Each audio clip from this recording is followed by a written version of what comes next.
Called call ഇല്ലാതെ മികച്ച കസ്റ്റമേഴ്സിനെ കണ്ടെത്താനുള്ള 3 ലളിതമായ മാർഗങ്ങൾ. നമസ്കാരം, ഞാൻ Bablu Mohan, certified financial planner. ഇന്ന് നമുക്ക് എല്ലാ ഫൈനാൻഷ്യൽ അഡ്വൈസേഴ്സും പ്രധാനമായിട്ടും വേണ്ടുന്ന ഒരു വിഷയത്തെക്കുറിച്ച് സംസാരിക്കാം. കോൾഡ് കോൾ ചെയ്യാതെ തന്നെ നല്ല കസ്റ്റമേഴ്സിനെ കണ്ടെത്താം. ലളിതമായ 3 സ്റ്റെപ്സ് മാത്രമേ വേണ്ടൂ.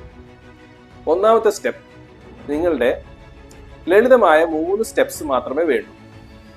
സ്റ്റെപ്പ് നിങ്ങളുടെ പ്രോസ്പെക്ട് ആരാണെന്ന് വ്യക്തമായി മനസ്സിലാക്കുക. എല്ലാവർക്കും ഒരേ സേവനം നൽകാൻ ശ്രമിക്കരുത്. ഉദാഹരണത്തിന്, ന്യൂലി മാരീഡ് ആയിട്ടുള്ള ആൾക്കാരുണ്ടാവും, റിട്ടയർ ചെയ്യാനായിട്ട് പോകുന്നവരുണ്ടാകാം, ബിസിനസ് ഉടമകളുണ്ടാവാം. ഇവരെല്ലാം തരംതിരിക്കുമ്പോൾ നിങ്ങൾ അയക്കുന്ന മെസ്സേജ് കൂടുതൽ കൃത്യവും ഫലപ്രദവുമായിട്ടായിരിക്കും അവരിലേക്ക് എത്തിക്കുവാൻ സാധിക്കുക. രണ്ടാമത്തെ സ്റ്റെപ്പ്, ആദ്യം നമ്മൾ വാല്യൂ അഡീഷൻ കൊടുക്കാൻ ശീലിക്കണം. ഉദാഹരണത്തിന്, ഒരു ചെറിയ സാമ്പത്തിക പരിശോധന അല്ലെങ്കിൽ ഫൈനാൻഷ്യൽ ഹെൽത്ത് ചെക്കപ്പ് പോലെ ഒരു സൗജന്യ വാല്യൂ അഡീഷൻ നൽകുക.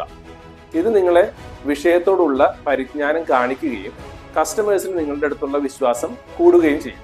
മൂന്നാമത്തെ സ്റ്റെപ്പ്, ടെസ്റ്റിമോണിയൽസ് അഥവാ ശുപാർശകൾ, അതുമല്ലെങ്കിൽ സോഷ്യൽ പ്രൂഫ് ഉപയോഗിക്കുക. നിങ്ങളെ വിശ്വസിക്കുന്ന കസ്റ്റമേഴ്സിനെ മറ്റൊരാളെ പരിചയപ്പെടുത്താനായിട്ട് പറയുക. അവർ തന്നെയാണ് നിങ്ങളുടെ മികച്ച മാർക്കറ്റിംഗ് കരുത്ത്. ഓൾ ടുഗദർ ആയിട്ട് പറയുകയാണെങ്കിൽ, സാധ്യതയുള്ള ക്ലയന്റിനെ തിരിച്ചറിയുക, ആദ്യം മൂല്യം നൽകുക, വിശ്വസനീയമായ ശുപാർശകളിലൂടെ ബന്ധം വളർത്തുക. ഇത് ചെയ്താൽ കോൾഡ് കോൾ ചെയ്യേണ്ട ആവശ്യം തന്നെയില്ല. ഇത്തരം കൂടുതൽ പ്രായോഗിക മാർഗങ്ങൾ ഞാൻ ദിവസേന നിങ്ങളുമായിട്ട് പങ്കുവയ്ക്കും. അതുകൊണ്ട് ചാനൽ സബ്സ്ക്രൈബ് ചെയ്യുക, ബെൽ ബട്ടൺ അമർത്തുക.